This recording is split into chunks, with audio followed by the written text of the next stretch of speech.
Hello everyone, welcome to ISPC centre. This is Prashant Kumar. Friends, आज के इस वीडियो में मैं आप लोगों के साथ बीपीएससी की तैयारी से संबंधित कुछ उन मुद्दों पर चर्चा करूंगा जिसको लेकर आपके मन में हमेशा कन्फ्यूजन बनी रहती है। जी हाँ दोस्तों, आज की इस वीडियो में मैं आपके साथ चर्चा करने वाला हूं कि बीपीएससी मुख्य परीक्षा से संबंधित अपना नोट्स किस प्रकार से बनाएं ताकि एग्जाम टाइम में आप लोग क्विक रिवीजन कर सके। अगर आप लोग मेंस का रूटीन देखेंगे जो बीपीएससी के द्वारा कंडक्ट कराई जाती है मेंस एग्जामिनेशन, तो उसमें आप देखेंगे कि कभी कभी जीएस का दोनों पेपर एक ही दिन परीक्षा ले ली जाती है और कभी कभी एक दिन का गैप दिया जाता है। तो आप कम समय में किस प्रकार से मेंस नोट्स को रिवाइज कर पाएंगे, किस प्रकार से अभी से आप नोट्स बनाएं ताकि उस समय आपको दिक्कत ना हो रिवीजन में, तो उन मुद्दों पर मैं चर्चा करूंगा और कुछ अपने नोट्स को भी मैं आपके साथ साझा करूंगा ताकि एग्जामिनेशन के समय रिवीजन में आपको दिक्कत ना हो। जैसा कि आप सभी जानते हैं कि 17वीं बीपीएससी मुख्य परीक्षा और प्रारंभिक परीक्षा की इंटीग्रेटेड तैयारी के लिए मंथली टारगेट मैं आपको प्रोवाइड करा रहा हूं और मंथली टारगेट के अंतर्गत दिसंबर महीने का जो टारगेट है वह मेंस के अंतर्गत साइंस एंड टेक्नोलॉजी टॉपिक आपको कवर करना है। तो आज मैं इस वीडियो में साइंस एंड टेक्नोलॉजी टॉपिक से संबंधित अपने नोट्स को मैं डिस्कस करूंगा जो कि हमने मेंस के समय रिवीजन के लिए बनाया है ताकि जो गैप मिलता हो एक रात का या फिर एक ही दिन जो एग्जामिनेशन होती है जीएस का, तो उस समय किस प्रकार से रिवीजन किया जा सके कम समय के अंतर्गत। ठीक है, तो साइंस एंड टेक्नोलॉजी का हमारा टॉपिक होगा डिस्कशन का। ठीक है, तो इसके हम लोग बारी बारी से कुछ महत्वपूर्ण टॉपिक को देखेंगे। इसको कई हमने लगभग 10-15 टॉपिक का यहाँ पर स्कैन किया है नोट्स को ताकि आपके साथ साझा कर सकूं और आप लोग इसे देखकर लाभान्वित हो सके और खुद का भी इसी तरीके से नोट्स बनाएं ताकि एग्जामिनेशन के समय रिवीजन में दिक्कत ना हो। क्योंकि अभी तो आप अच्छे तरीके से साइंस एंड टेक्नोलॉजी को एक बार पढ़ लेंगे, लेकिन आपका एग्जामिनेशन मेंस की कब होगी? अगर आप 17वीं की एग्जाम देंगे तो आप सभी जानते हैं कि जनवरी 2025 में आपकी मेंस की एग्जामिनेशन होगी, यानी कि अभी से एक साल के बाद। तो उस समय आप कैसे रिवीजन करेंगे, कैसे अभी से पढ़ें, तो इन्हीं मुद्दों पर मैं आज की इस वीडियो में चर्चा करने वाला हूं। तो देखिए, हमारा जो नोट्स का जो पहला टॉपिक है साइंस एंड टेक्नोलॉजी के अंतर्गत वह है एनर्जी। आपको भी हमने जो डेली टारगेट दिया है, मंथली टारगेट जो प्रोवाइड कराया है साइंस एंड टेक का, उसमें एनर्जी टॉपिक को आपको हमने बताया है। ठीक है, तो एक सेंटेंस हमने यहाँ इंट्रोडक्शन के रूप में लिख दिया है, चूंकि कोई भी प्रश्न अगर ऊर्जा से संबंधित आए तो आप वहां पर लिख सकें। लेकिन हाँ, ये नहीं, ऐसा नहीं है कि अब यहाँ पर हमने इंट्रोडक्शन एक लाइन का लिख दिया तो किसी भी तरह का प्रश्न आ जाएगा तो यही इंट्रोडक्शन काम आएगा। नहीं, अगर शॉर्ट नोट्स आते हैं तो उसमें भी बदलाव हो सकते हैं और प्रश्न की प्रकृति के अनुसार प्रश्न के जो भी भूमिका होगी उसमें बदलाव अपेक्षित है। तो हमने एक सेंटेंस में यहां पर लिखा है कि ऊर्जा एक अत्यंत महत्वपूर्ण संसाधन है जिससे किसी राष्ट्र की सुरक्षा व समृद्धि जुड़ी हुई होती है। यानी कि एक सेंटेंस हमने यहाँ पर लिख दिया जो कि महत्वपूर्ण सेंटेंस है, अगर वहां पर जरूरत हुई तो इस सेंटेंस को यूज किया जा सके। ठीक है, अब इसके बाद एनर्जी सेक्टर में हमने आपको बताया है कि दो एनर्जी पर आपको फोकस करना होगा, एक नाभिकीय ऊर्जा और दूसरा नवीकरणीय ऊर्जा। तो हमने भी नोट्स बनाते समय इन्हीं दोनों एनर्जी को हमने प्रमुखता प्रदान की है। ठीक है, थोड़ा सा मैं इसे जूम कर दे रहा हूं ताकि आपको देखने में सुविधा हो। जैसे यह है नाभिकीय ऊर्जा, तो अब नाभिकीय ऊर्जा जब आप पढ़ेंगे, देखिए किताब की हर एक बात को अगर आप नोट्स बनाने में लगेंगे तो एक टॉपिक कंप्लीट करने में आपको 4-5 दिन का समय लग जाएगा और आपका समय बर्बाद हो जाएगा। क्योंकि जो टॉपिक किताब में दिया गया है, जो लाइन किताब में दिया गया है, उसे ही आप क्यों नोट्स बनाकर अपना समय बर्बाद करेंगे, है ना? तो जो बुक्स में दी गई है, और ऐसे भी हमने साइंस एंड टेक के लिए आपको एक पुस्तक, सिर्फ और सिर्फ एक बुक हमने आपको बताया है, वह है दृष्टि आईएएस का क्विक बुक। तो जब आप क्विक बुक को पढ़ें तो क्विक बुक के अंतर्गत इंपॉर्टेंट पॉइंट्स को आप हाईलाइट करते जाएं। जो भी इंपॉर्टेंट पॉइंट्स मिले उसे आप उसी बुक में हाईलाइट कर दें ताकि एग्जाम के समय आप उस पॉइंट को रिवाइज कर सके और झट मतलब जल्दी जल्दी से आप उसे रिवाइज करके कंप्लीट कर सके। ठीक है, और शॉर्ट नोट्स में सिर्फ पॉइंट को लिखें ताकि जब आपके पास पॉइंट रहेगा तो एग्जामिनेशन में आप इसको 15-20 15-20 वर्ड में तो आप इसे डिटेल कर ही सकते हैं, तो इसे वहां पर सुविधा हो। जैसे नाभिकीय ऊर्जा है, तो नाभिकीय ऊर्जा के अंतर्गत महत्वपूर्ण पॉइंट है, अगर आएगा कि भारत सरकार के द्वारा इस क्षेत्र में क्या कार्य किए गए, तो स्वाभाविक है कि नाभिकीय ऊर्जा आयोग परमाणु ऊर्जा आयोग 1948 में बना और परमाणु ऊर्जा विभाग 1954 में बना।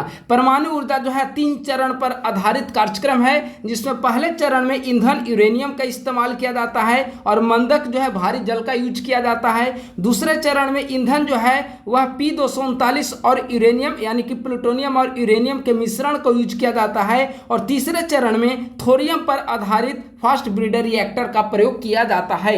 ये 3 चरण है। तो हमने यहाँ पर लिख दिया ईंधन, मंदक, ईंधन किस प्रकार के तीनों चरण में होते हैं उसे हमने लिख दिया।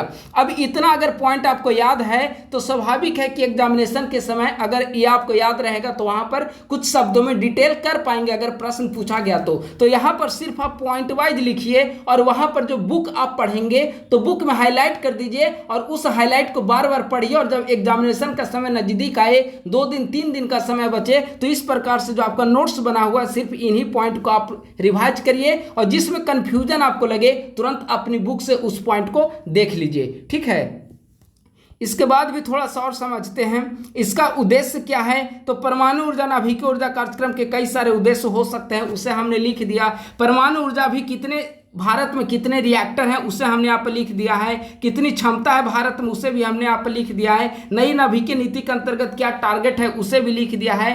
परमाणु ऊर्जा क्यों जरूरी है, तो देखिए सबसे महत्वपूर्ण है, जो मैं बार बार कह रहा हूं कि पॉइंट वाइज आपको नोट्स बनाना है तो किस प्रकार के पॉइंट होने चाहिए उसे देखिए। परमाणु ऊर्जा जरूरी क्यों, पहला पॉइंट ऊर्जा का विश्वसनीय रूप है परमाणु ऊर्जा। दूसरा पॉइंट 24/7, इसका मतलब क्या है कि यह 24 घंटा उपलब्ध हो सकती है। ठीक है, स्वच्छ व पर्यावरण अनुकूल है, अन्य के मुकाबले 50 से 80% या सस्ता तकनीक मिल पाती है परमाणु ऊर्जा कार्यक्रम के अंतर्गत। तो इसे हमने 4-5 पॉइंट में हमने पॉइंट लिख दिया और इसका डिटेल बुक में अवेलेबल है। तो जब भी आप रिवीजन करें पॉइंट को सामने रखें और बुक को खोले रखें, पॉइंट यहां देखते जाइए और बुक में डिटेल जो लिखा गया है उसे देखते जाइए, आपका रिवीजन हो जाएगा। तो नोट्स इस प्रकार का आप बनाइए जो कि एग्जाम के समय आप रिवाइज कर सकें। और जब एग्जामिनेशन में 1 सप्ताह 3-4-5 दिन बचेगा तो सिर्फ और सिर्फ इन्हीं का जो नोट्स आपका 10-15 पेज का पूरा साइंस एंड टेक का नोट्स बन जाएगा। तो इसी को आपको रिवाइज करना है। जैसा हमने बताया यहाँ परमाणु ऊर्जा जरूरी क्यों, अगला पॉइंट है इसके विपक्ष में तर्क। तो विपक्ष में क्या है, महंगे प्लांट लगाना काफी महंगी तकनीक है, मानवीय सुरक्षा के दृष्टिकोण से यह चिंताजनक स्थिति है, रेडिएशन हो सकता है, मानव स्वास्थ्य को खतरा हो सकता है, भारत में यूरेनियम का सीमित भंडार है। तो यह सब विपक्ष में जाते हैं। तो इसे हमने लिख दिया है ताकि यह हमारा मन मस्तिष्क में बना रहे और रिवीजन करने में सहूलियत हो। ठीक है, अब आइए यहां पर देख लेते हैं नवीकरणीय ऊर्जा। हमने बताया नाभिकीय ऊर्जा के अलावा आपको किस पे फोकस करना है, नवीकरणीय ऊर्जा।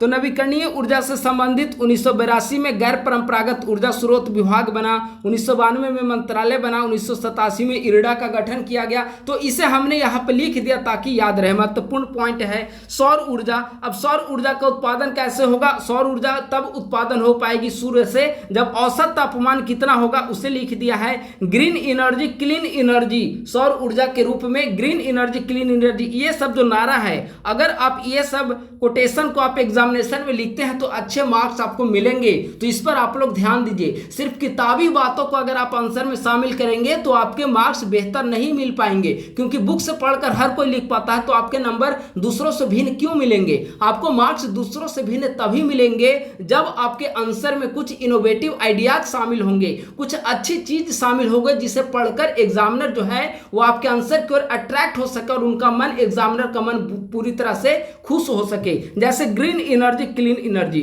ठीक है। तो इस तरह का कुछ कोटेशन होगा तो आप उसे नोट्स में लिखें, पॉइंट वाइज नोट्स में। और यही बुक और नोट्स में डिफरेंसेस होती है। बुक वाले सारे पॉइंट को नोट्स में आपको नहीं लिखना है नोट्स में, बल्कि जो न्यूज़पेपर में आ रहे हैं उसे शामिल करिए। कुछ आर्टिकल अगर आप पढ़ते हो वहां कुछ महत्वपूर्ण चीज मिल रहा हो तो उसे आप नोट्स के रूप में शामिल करिए। और इसीलिए हमने बताया कि इस तरीके से आप पॉइंट वाइज नोट्स बनाइए, और बाकी रिवीजन के लिए तो पढ़ने के लिए तो आपके पास बुक है ही अवेलेबल, तो बुक से आप पढ़िए, महत्वपूर्ण पॉइंट को हाईलाइट करिए और नोट्स से आप रिवीजन करिए। ठीक है, जैसे पवन ऊर्जा है, तो पवन से कैसे ऊर्जा का उत्पादन होगा, वायु से कैसे ऊर्जा का उत्पादन होगा, तो एक सेंटेंस में हमने लिख दिया, उन्हीं क्षेत्रों में प्रभावी होगा जहां वर्ष के अधिकांश दिनों में तीव्र पवन चलती हो। अब तीव्र पवन चलेगी तो उसकी कितनी, पवन की स्पीड कितनी होनी चाहिए, तो टरबाइन के लिए पवन की चाल जो है वह 8 किलोमीटर पर आवर, 8 किलोमीटर प्रति घंटा होनी चाहिए। तो ये सब अगर पवन ऊर्जा से सवाल आए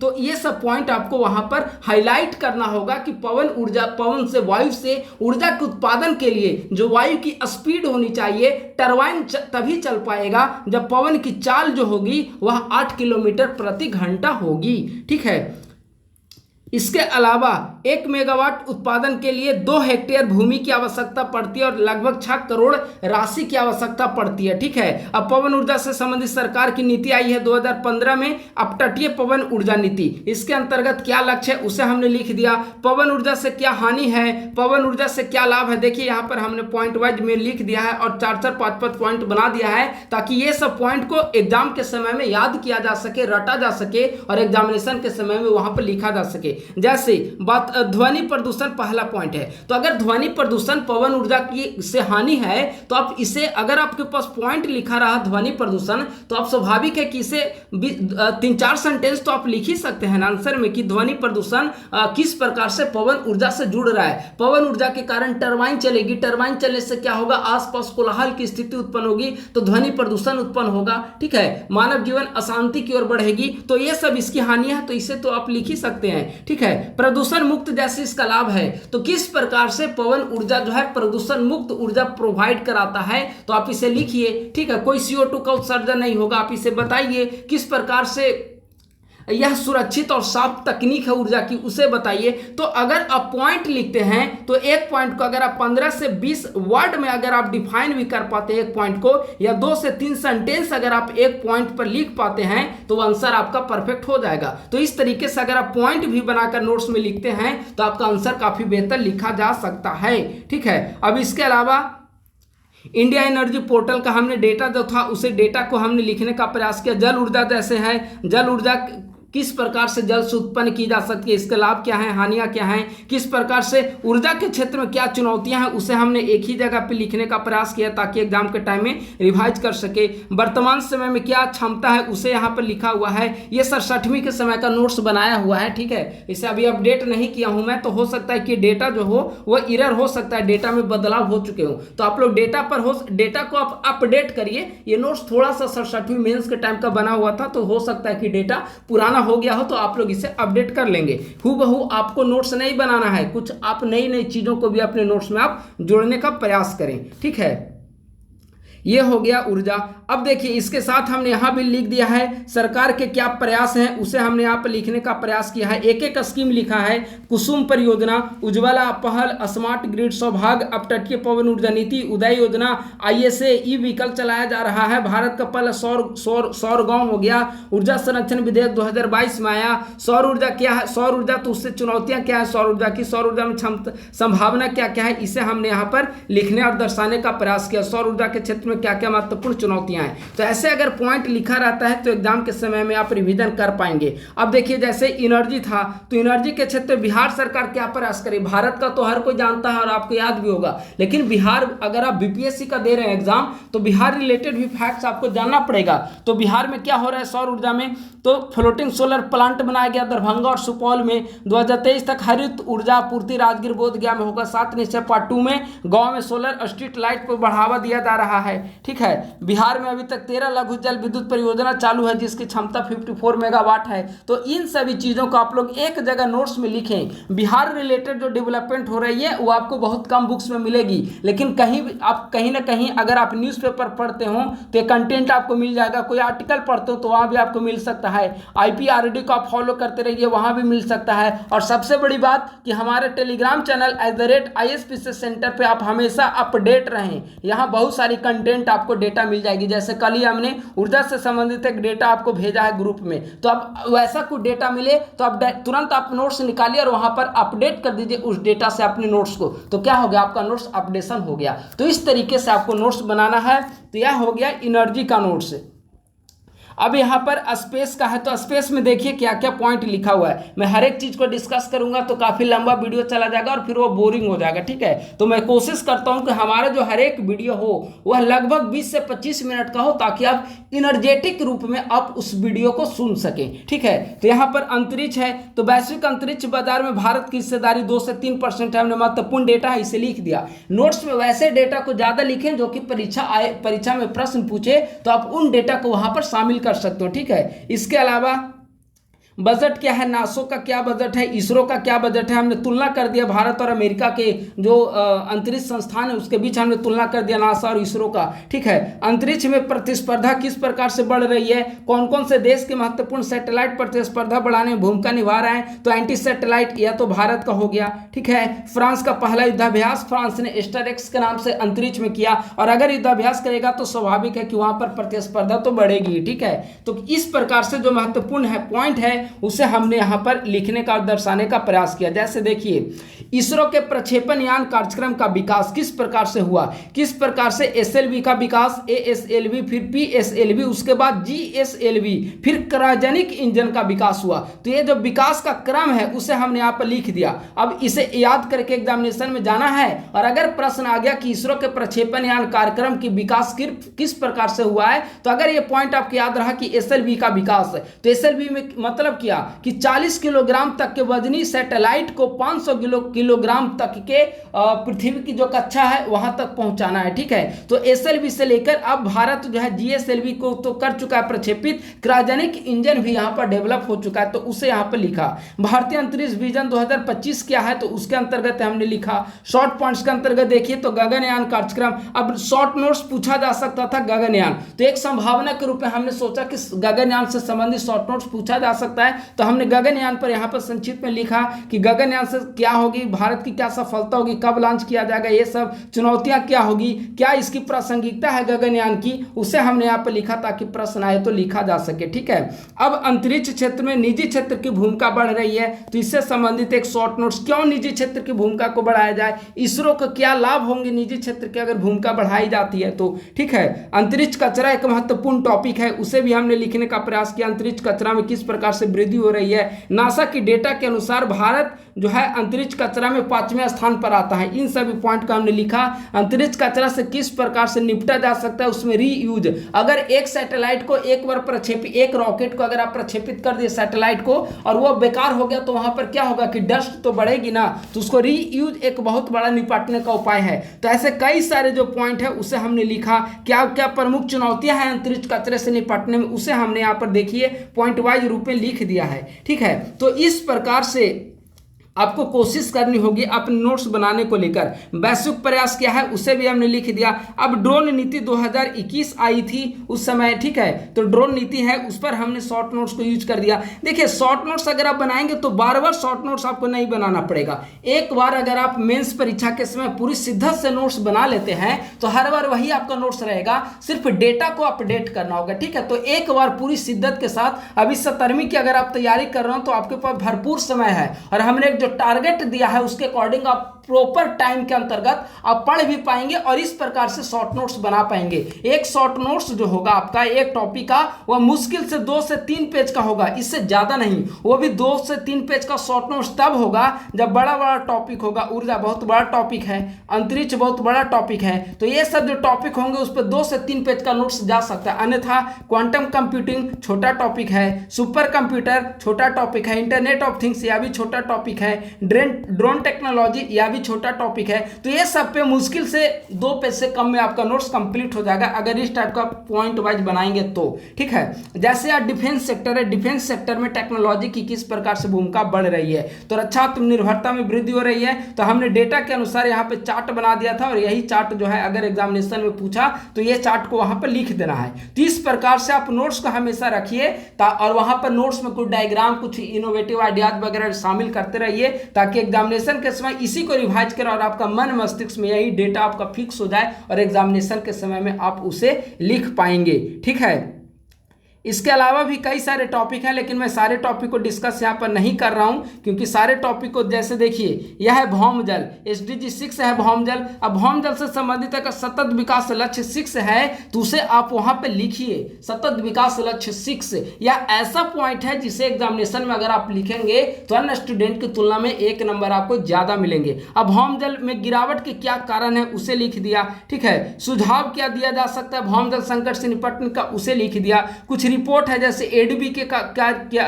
एडीबी एशियन डेवलपमेंट बैंक का क्या रिपोर्ट है, 2030 तक जल की उपलब्धता में 50% की गिरावट आएगी, उसे हमने लिखा। नीति आयोग की क्या रिपोर्ट है, इसे हमने लिखा। वर्ल्ड रिसोर्सेस इंस्टीट्यूट की क्या रिपोर्ट है, उसे हमने लिखा। तो महत्वपूर्ण डेटा, रिपोर्ट, चार्ट, ये सब जो होंगे वह आपको नोट्स में शामिल करना है। ठीक है, तो यह हो गया भौमजल। कई सारे ऐसे पॉइंट हैं, चूंकि साइंस एंड टेक्नोलॉजी सबसे पहले आपको कवर करनी है, इसीलिए हमने साइंस एंड टेक्नोलॉजी का आपको नोट्स दिखाया, ताकि आप इसी तरीके से आप अपना नोट्स बना सकें, ताकि एग्जामिनेशन के समय आपको दिक्कत नहीं हो। ठीक है, हमारी कोशिश है कि आप पूरी बेहतर तरीके से पूरी मेहनत के साथ अपनी तैयारी को करें, ताकि 17वीं बीपीएससी को आप लोग क्रैक कर सकें। ठीक है, और हमारा जो एक सपना है कि एक जो मूलभूत वैसे स्टूडेंट जिनको कोचिंग की सुविधा नहीं मिल पा रही है, दूर दराज के ग्रामीण क्षेत्र में रहकर बीपीएससी की तैयारी कर रहे हैं, वो भी वास्तव में फाइट में आ सकें और अपनी प्रतिस्पर्धा से लड़कर वह बीपीएससी को क्रैक कर सके, यह हमारा एक सपना है। और हमारी यही कोशिश रहती है कि आपको एक जो मेन इश्यूज होते हैं, जो आपकी प्रॉब्लम से रिलेटेड जो इशू है, तैयारी किस प्रकार से करें, कहाँ पे क्या दिक्कतें आती है, क्योंकि मैं खुद इसका एक्सपीरियंस मेरा रहा है, कहाँ पे दिक्कत आती है, नोट्स कैसे बनाए, नोट्स बनाए भी या नहीं बनाए। ठीक है, तो उन सभी चीज़ों को मैं कोशिश करता हूँ कि विभिन्न वीडियोज़ के माध्यम से आपके साथ डिस्कस करूँ। आपकी भी कोशिश होनी चाहिए कि अपने दोस्तों के साथ हमारे यूट्यूब चैनल और टेलीग्राम चैनल के लिंक को साझा करें, ताकि ज़्यादा से ज़्यादा अभ्यर्थियों तक इस चैनल की पहुँच हो सके और वे हमसे जुड़कर अपना मार्गदर्शन को प्राप्त कर सके। ठीक है, यह जैसे रोबोटिक्स है, तो रोबोटिक्स के लिए इसका क्या यूज है, रोबोटिक्स में क्या चुनौतियां हैं रोबोटिक्स क्षेत्र के अंतर्गत, रक्षा क्षेत्र में क्या यूज है, आपदा प्रबंधन में क्या यूज है। तो ऐसे पॉइंट को अगर आप लिखकर नोट्स बनाते हैं तो यह बहुत बेनिफिशियरी होगा आपके लिए। आपको कोई कोचिंग संस्थान, बड़े बड़े कोचिंग संस्थान में जाकर आप रिजल्ट ले पाएंगे, इसकी कोई गारंटी नहीं है, लेकिन अगर आप सेल्फ स्टडी करते हैं तो इसमें पूरी संभावना है कि आप रिजल्ट ला पाएंगे। क्यों? क्योंकि अगर आप सेल्फ स्टडी करेंगे तो सेल्फ स्टडी के करने के कारण आपको बुक पढ़ने का मौका मिलेगा। अगर आप कोचिंग करेंगे तो उनकी लेक्चर पर आपको डिपेंड होना पड़ेगा, बुक कम पढ़ पाएंगे, आपको टाइम ही नहीं मिल पाएगा। सेल्फ स्टडी करेंगे तो आप ओरिजिनल टेक्स्ट बुक को पढ़ पाएंगे, ओरिजिनल टेक्स्ट बुक पढ़ेंगे तो आपकी थॉट जो है वह डेवलप हो पाएगी और इस आधार पे आप नोट्स को बना पाएंगे। और नोट्स बनाने के लिए मैं प्रॉपर गाइडेंस प्रोवाइड करा रहा हूं। अगर आप में से किसी को दिक्कत आए तो आप कमेंट बॉक्स में कोई भी क्वेरी कर सकते हैं, आपको रिप्लाई दे दिया जाएगा। इसके अलावा मेरा नंबर है, उस पर सिर्फ आप व्हाट्सएप मैसेज करिएगा। हर एक अभ्यर्थी अगर फोन करने लगेंगे तो दिक्कत हमारे साथ भी आएगी, हमारे साथ भी समय की समस्या होती है। तो मैं यहाँ पे नंबर साझा कर दे रहा हूँ, आप लोग व्हाट्सएप मैसेज करेंगे या फिर टेलीग्राम मैसेज, कॉल करने से आप लोग बचें। कुछ अर्जेंट हो तभी आप लोग कॉल करेंगे।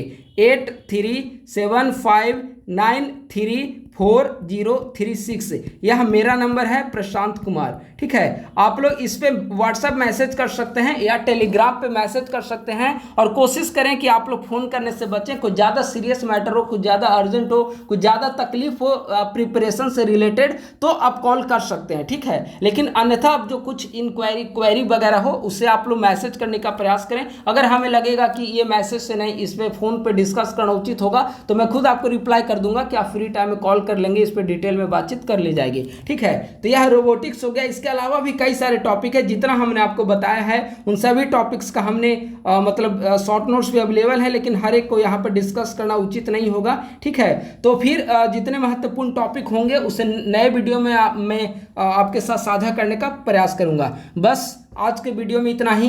थैंक यू सो मच, बहुत बहुत धन्यवाद।